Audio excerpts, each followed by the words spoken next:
Coffee time, coffee time.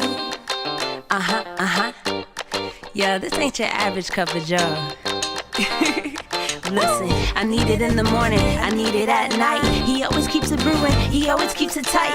Just a little sip, it'll get you right. Terrence Pickett always be the one that gets the coffee right. The coffee's right, the coffee's right in my life. It's never a wrong time or a crime to get what's yours and to get what's mine. Come on. Coffee time in my life. Coffee time. Feels so right. I need a little sugar, put it in my cup. Can you stir it, Terrence? Let me know what's up. And at the end of the show, you can brew another pot. Just make sure you make it hot. Come on.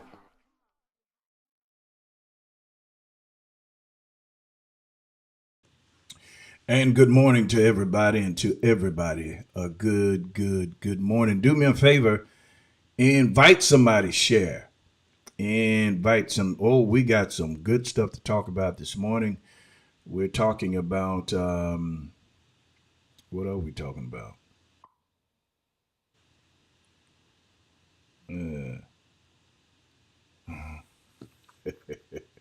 I put the topic in. I don't think it translated. Hold on a second here. In the meantime, invite somebody, share.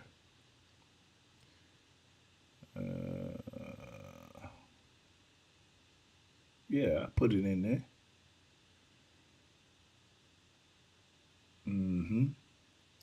Be careful of chasing you.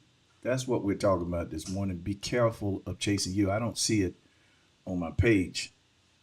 Tomasa Akins, McGuy, good morning. Star Brown, good morning.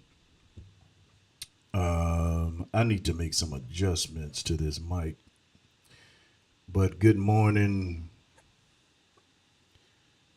Good. My daughter is on. Mary Rachel. God bless your daughter. Invite somebody to share. We're talking about be careful of chasing you. I'm going to read your statement and we're going to go from there. But do me a favor once again, if you don't mind me asking, invite somebody, share. Tell them it's that time of morning. Coffee time is on. Coffee time is on. Happy birthday to all of you who are celebrating your birthday. All right. So I was on the phone, had a great conversation with a friend of mine on last night, and we were discussing. Let me give you the question. The question that was posed to me was, I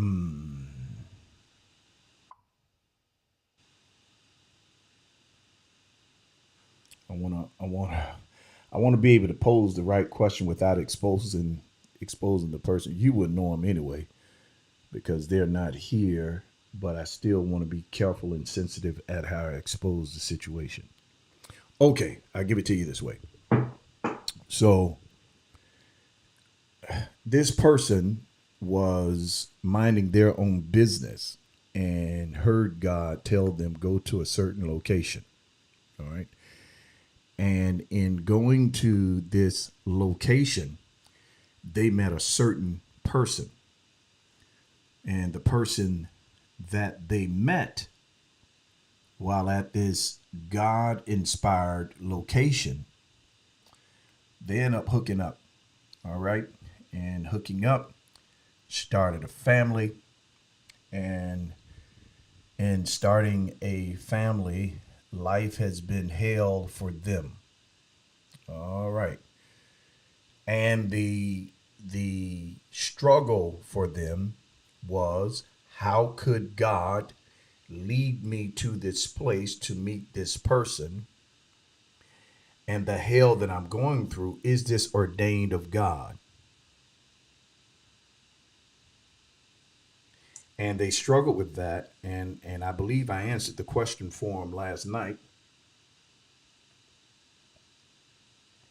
And that's what we're talking about this morning. So I want to start out by reading the characteristic of a certain kind of deer, the musk deer. deer. The musk deer picks up an irresistible scent in the forest and chases it, searching for the source, not realizing that the scent comes from its own pores. It spends its whole life wandering fruitlessly. In the same way, we search for happiness, finding it elusive when it can be found within us. Now, this is going to be a little challenging, but I'm gonna ask that you bear with me. Just practice a little patience as I try to to exercise these points. God can lead you to a place to meet someone, but the person that you meet doesn't necessarily mean they are your assignment. All right. God can also orchestrate. Give me a second. All right. God can also orchestrate relationships, but it doesn't necessarily mean that that relationship should lead to marriage.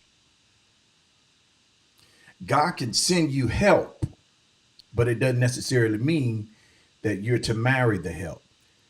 God can orchestrate the relationship, but that doesn't necessarily mean that it was his will for you to marry it. One of the issues, and I'm going to get back to what I just read you in a second. One of the issues with understanding God is how we define him. If you believe that the God that we serve now is the same God who does things the same way as he did in the Old Testament, and your conviction is the scripture, I am the God, I change not, talking about his characteristics, his persona, talking about who he is. He doesn't change who he is, but he will alter how he expresses himself based on the understanding of people he's dealing with. So let me say this, that we serve a God who is gracious enough and merciful enough to allow you to choose your own God.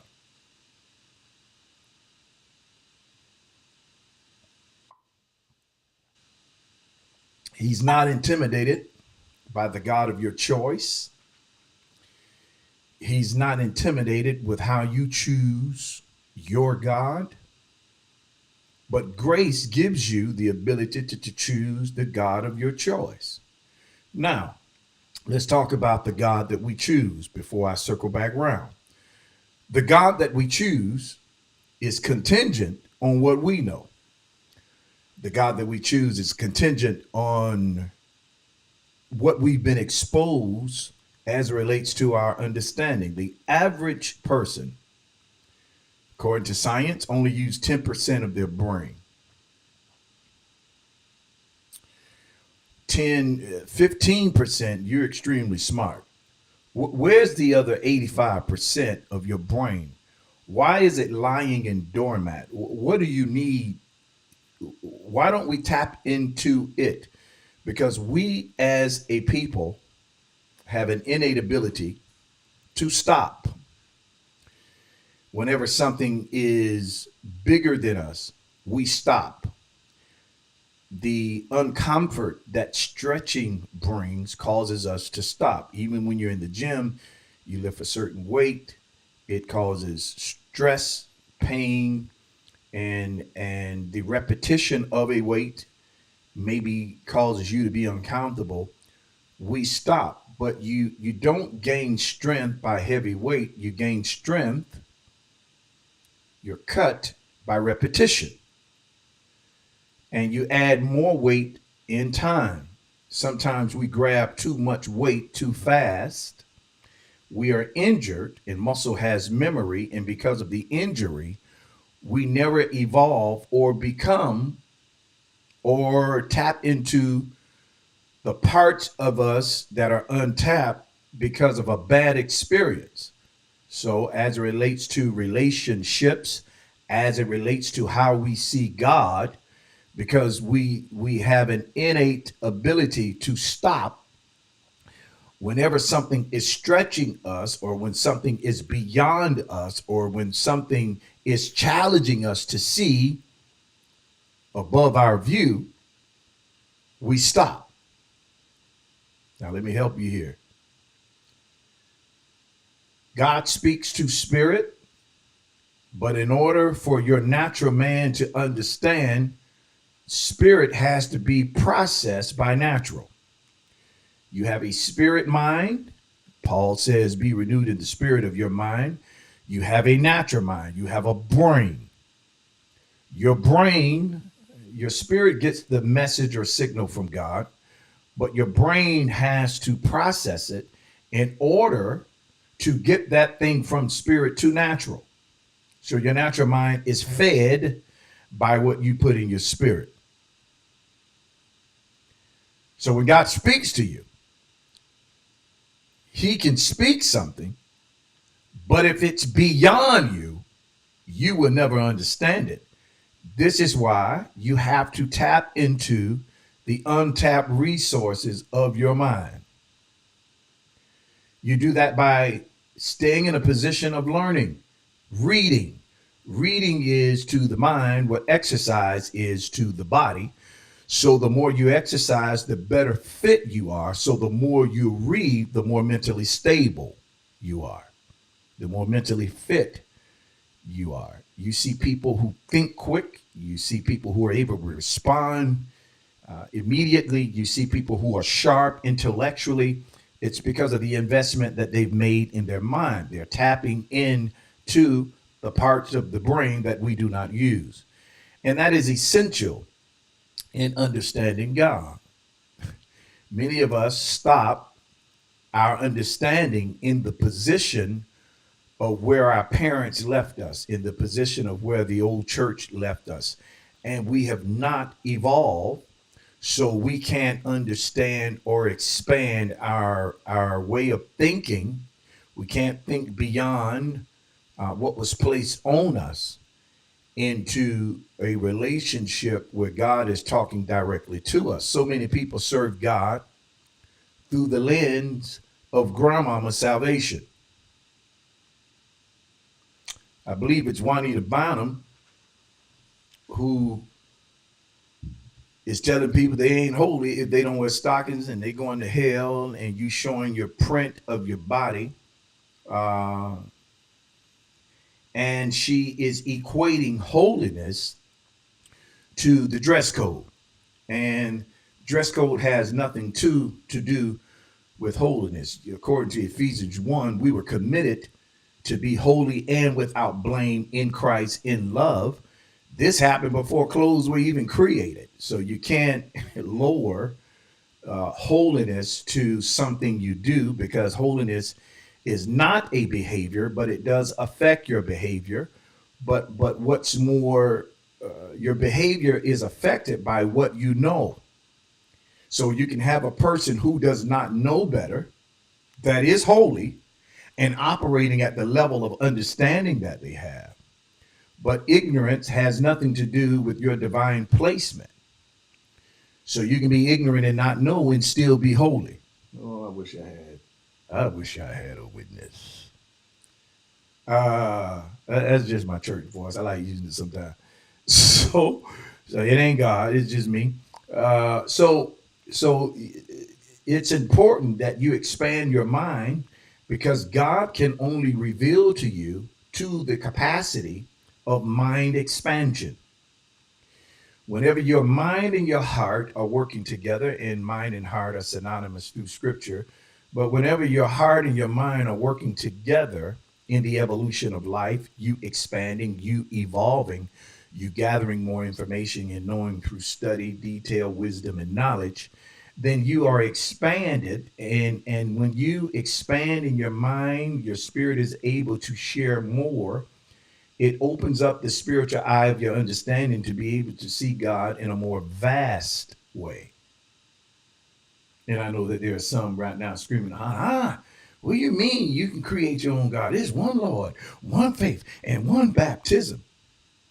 Yeah, it's one Lord, but he's expressed himself in a multiplicity of ways. Jehovah Jireh, Jehovah Siskinu, Jehovah Rapha.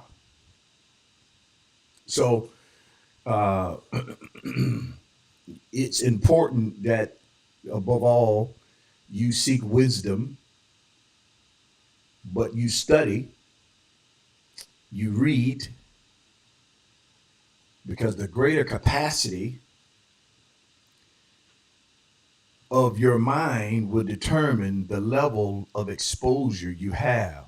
And you can't get it without information.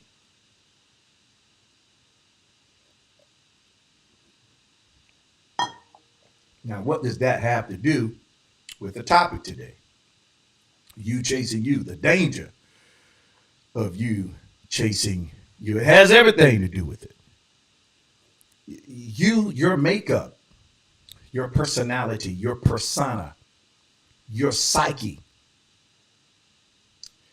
the way you've been constructed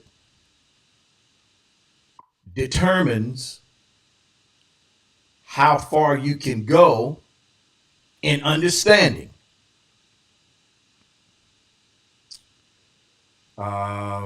Your ability to be able to process truth determines how much truth you have in you. The average person is seeking comfort in companionship. We were created for companionship. In fact, when man didn't have companion, God said it was not good for him to be alone. That word alone is anthropomorphic. It is cold, it's anthropomorphic, and it does not mean by himself or in the absence of or lonely. That word alone literally means all one. God says it's not good for man to be all in one, inclusive. It is not good for him to be so complete that he does not need. Because he made man in his image and after his likeness to the point that man didn't even need him. He didn't. He had everything that he needed in him. So when God saw that it was not good for man to be alone, anthropomorphic, all one, God created need to make man vulnerable. How did he create need? He pulled the woman out of the man and then took pieces of the man to make the woman. And here's proof. This is proof positive. Now, man is vulnerable. He doesn't know it because he was asleep. And he has a need. He doesn't know it because he was asleep. And when God brought Eve to the man, that word brought literally means parade. He paraded her around. We don't know if Adam immediately answered to the parade or if it was 1,000 years. We don't know. But we do know that he paraded her around and Adam didn't see her at first because he was working. God gave him a job before he gave him a wife. This is why a woman. This is why men tend to be more occupational than they are relational. Because the first thing that occupied their hands was not a woman. It was a job. And this is why it's so important that men work. It was the first thought of the day. The first thing that Adam learned was to worship and work.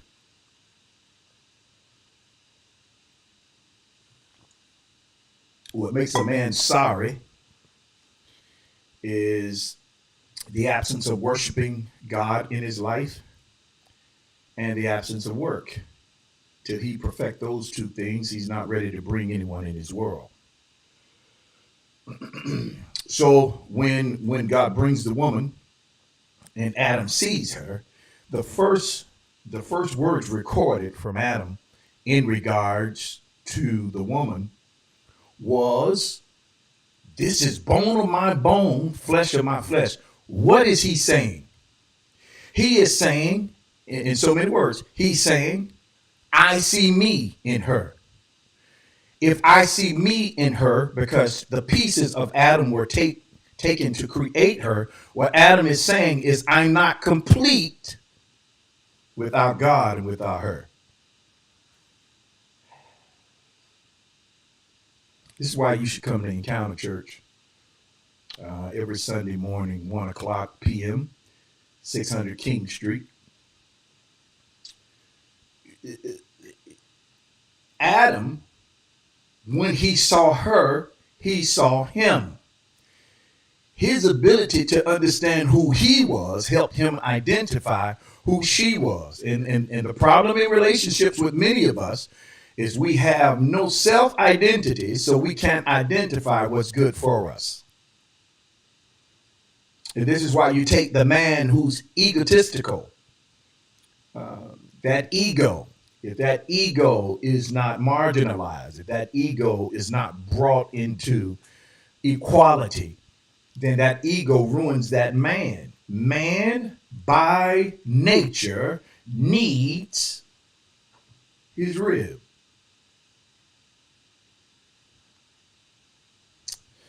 Before God created the family,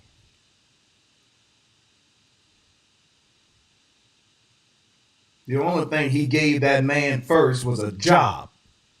Next in line, we know that Adam worshiped first. He worked second.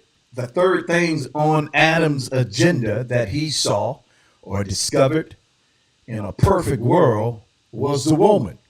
And he looks at her and basically say, you complete me. I am no longer exclusive. I'm no longer inclusive. I'm no longer complete in myself. I am complete with you because you are bone of my bone. You are flesh of my flesh. After Adam meets completion, he prophesies to the future. It wasn't until he saw himself that prophecy began to happen. There was no prophecy prior to Adam talking to Eve. God prophesied first. Hey, the day that you eat this, you know what he told Adam. Well, Adam prophesies, and he says, therefore will a man leave his mother and father and cleave to his wife. The funny part about that scripture is Adam and Eve didn't have parents. Who is he talking to? When you discover you in companionship, it opens your vision to speak to the next generation. I'll wait. But this is the complete you. The incomplete you does not have the ability to see beyond you. People who can't see beyond themselves, narcissistic, arrogant, egotistical people, they can't see beyond themselves. They will never unlock the power to have vision for the future because they are standing in the way.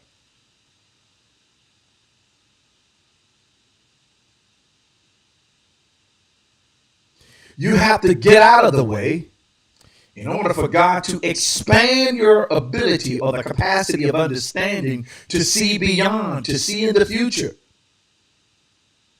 This is why prophecy is important. The Apostle Paul said, I wish that you all prophesy. I wish that you all proclaim, declare. But many people can't proclaim because they're standing in their own way. Now, it wasn't until he saw himself in her that he is now complete to create or procreate. They are able to give birth now because all of the pieces are in place. Adam is worshiping God. Adam has a job. Adam has found himself. He's no longer suffering from identity theft. He's found himself, and it was Adam and Eve when they got together that they begot Cain and Abel. They started having kids, and the kids looked like them. Whatever you produce is supposed to look like you. Information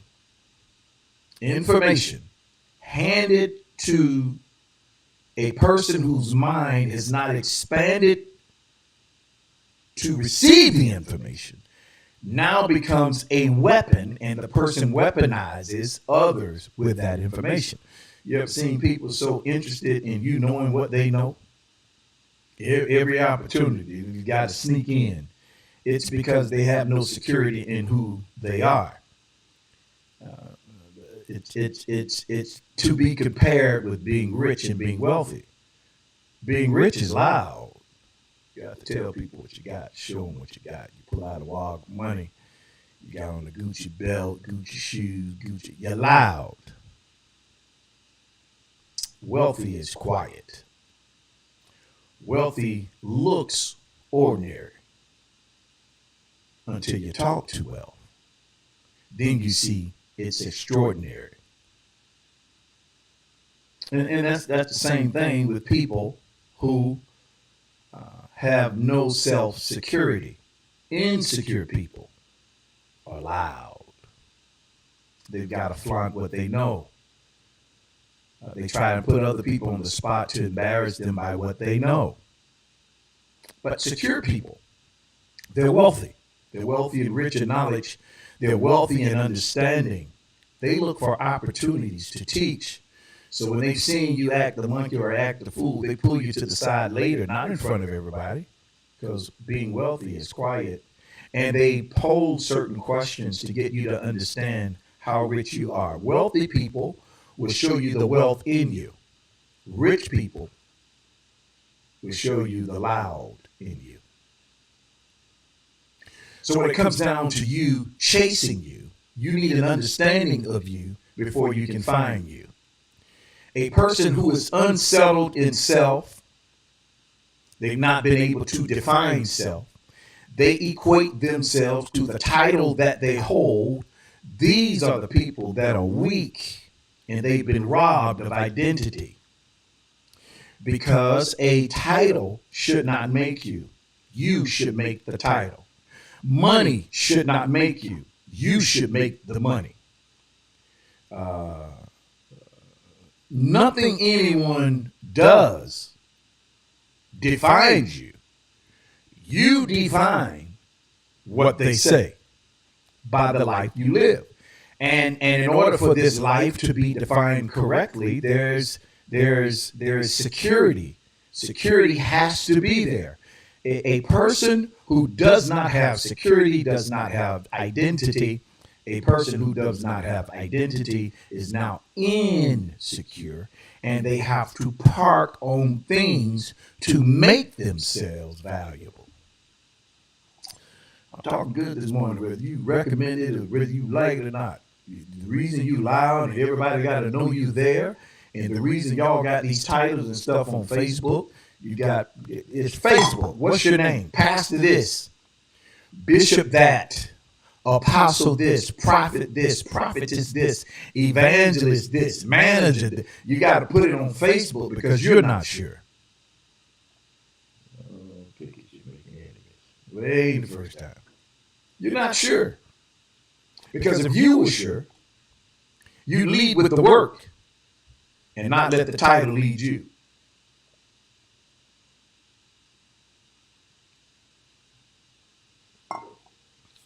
A person who is secure in who they are will not be moved by what you say, because the weight of knowledge is in them to the point that wisdom teaches them how to act.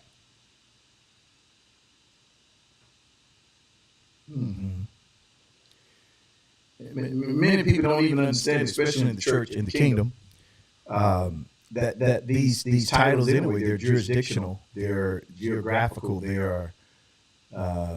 You ain't everybody's pastor. You're a pastor to the people that you've been assigned to. That ain't the world. You ain't everybody's bishop. You're assigned to the people who are assigned to you. So to get on the worldwide platform and call yourself pastor and bishop, you don't understand that it's jurisdictional. You're confined. Your call is confined to the people that God has assigned you to. You're a pastor. You ain't mine. I can respect you as being a pastor, but you're not my pastor, so I don't have to call you that. Your mama named you Ricky. Come here, Ricky. Your nickname Rick. All right? Because when a person knows who they are, when you know who you are, I don't care what people call you, it does not move you. But many of us become restless and angry because we're not identified by a title. I'm not saying be disrespectful. I'm just saying if you're not called by your title, it shouldn't bother you if you know who you are. Ricky. Tricky Ricky. So what happens now that you don't know who you are, your title makes you.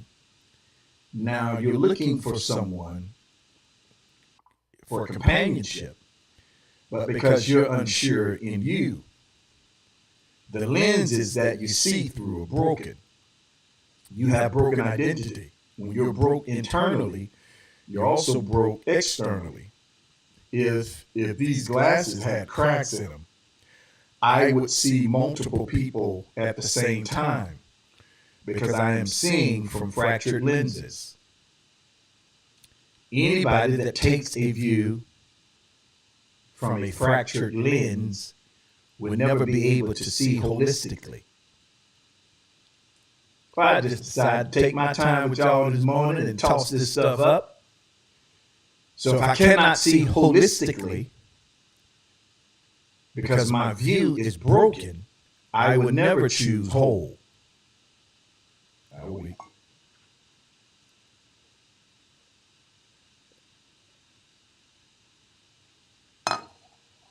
So you find a different man, you find a different woman, but they're the same. Because you don't have a holistic view. You're cracked on the inside. So you got to fix the crack in order to fix your vision. When your vision is fixed, you see the cracks in others. You love them, you pray for them, but you know who to stay away from.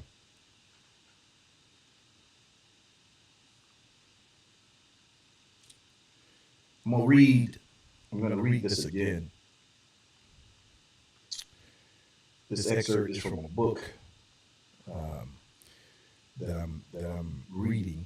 I bought the book, put it on the shelf, but my friend reminded me last, hey, you need to read that book. And it says, the musk deer picks up an irresistible scent in the forest and chases it. Picks up a scent in the forest, and it's chasing the scent that it picked up. Searching for the source, not realizing that the scent comes from its own pores. Many of us are chasing something we see without understanding what we're seeing and viewing is us, because the reflection or the vision that we have, because we're broken internally, we're chasing broken pieces. You got to fix you. How do you know you're broken? All you got to do is listen to the conversation of what others say about you. You know you're broken when you have to have certain things that are invaluable as it relates to life. You have to be called. You have to be first. You have no rest unless people acknowledge you. You're broke. You're broken. So if you're broken, if the lens is cracked, you're seeing double. You're seeing yourself. Whole people chase whole relationships. Whole people help the broken. They don't become them.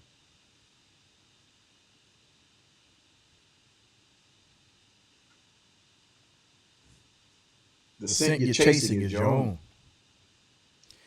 And the scent that you found is your own. And the person that you're with is a result of who you are. So if you're going to become whole, you're going to have whole and meaningful relationships. This begins with you acknowledging where you're broken. This begins with you seeing self. This begins with self-evaluation and telling yourself the hard truth. And here's the hard truth. The hard truth is I'm not that great. The hard truth is I'm not as divine as y'all think I am. The hard truth is that I'm learning how to be a better me. And embracing who I'm not, I'm able to see who I am. And this sets the pace for me to give or bring improvement.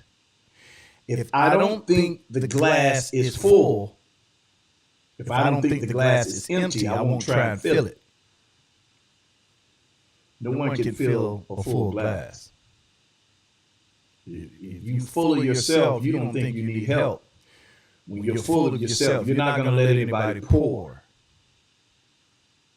Because a full glass can't be filled.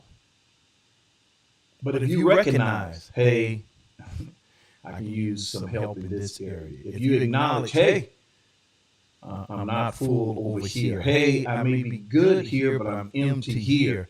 That is when the pouring begins. The pouring begins when you recognize just how empty you are. Now, grace covers us until we're able to be filled with the things that are necessary to complete what God intended.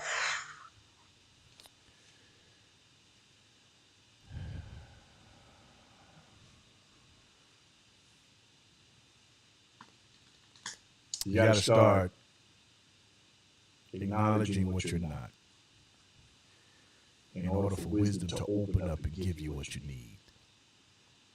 We're not that great, but for grace, none of us will be able to sit in this place. That's coffee time this morning. Thank you for your love, your support. For all of you that are on, thank you for taking time out of your busy morning to hear coffee time. I appreciate you. I love you. For those of you that support us on a monthly basis, daily basis, weekly basis, we need your financial support. We are partnered with Encounter Church to do even more in our community and around the world, and we cannot do this without you.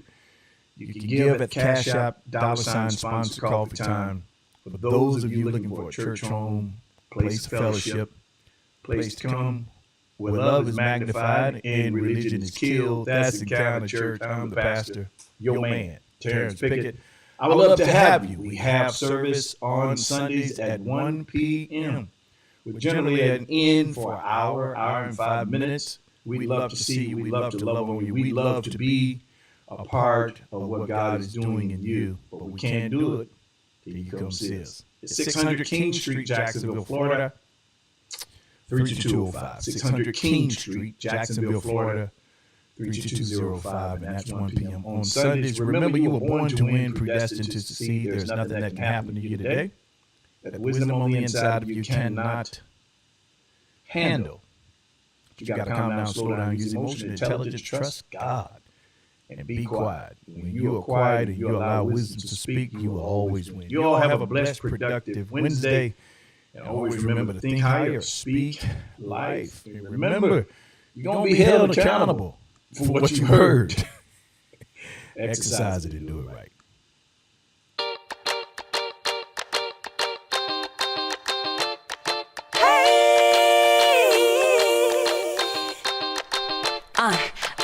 Coffee time, coffee time.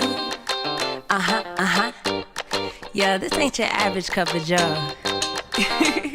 Listen, I need it in the morning, I need it at night. He always keeps it brewing, he always keeps it tight. Just a little sip, it'll get you right. Terrence Pickett always be the one that gets the coffee right. The coffee's right, the coffee's right in my life. It's never a wrong time or a crime to get what's yours and to get what's mine. Come on. Coffee time in my life. Coffee time, feels so right. I need a little sugar, put it in my cup. Can you serve it, Terrence? Let me know what's up. And at the end of the show, you can brew another pot. Just make sure you make it hot. Come on.